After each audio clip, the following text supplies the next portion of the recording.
அன்றைக்கே நாம் நமக்கு முன்பு இறைவன் இருக்கின்றார் அப்படின்ற நிலையில் இருக்கிறோம். அடுத்தடுத்து பக்குவமாக எனக்கு உள் இறைவன் இருக்கின்றார் அப்படின்ற நிலைக்கு வருவோம். அப்புறம்தான் முடிவு எங்கும் இருக்கிறார்ன்ற நிலைக்கு போக முடியும். இது படிநிலை தானே, இது படிநிலை. அப்போ எனக்கு முன்பு இறைவன் இருக்கின்றார் நாம் இங்க உட்கார்ந்து இருக்கிற வழிபாட்டில் அப்படின்னு சொல்லும்போது, அவருக்கு பூசை நடக்கும்போது நாம் எழுந்து போக மாட்டோம். அவருக்கு அபிஷேகம் நடக்கும்போது தீபாராதனை பார்க்காம போகக்கூடாது. அவருக்கு அர்ச்சனை முடியாமல் நம்ம போகக்கூடாது. கடைசியாக வாழ்த்து சொல்லுவாங்க.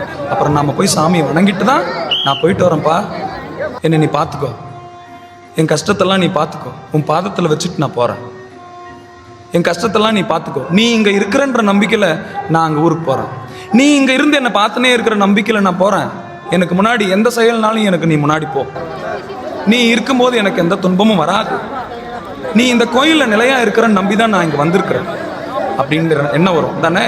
அப்போ அப்படி சொல்ல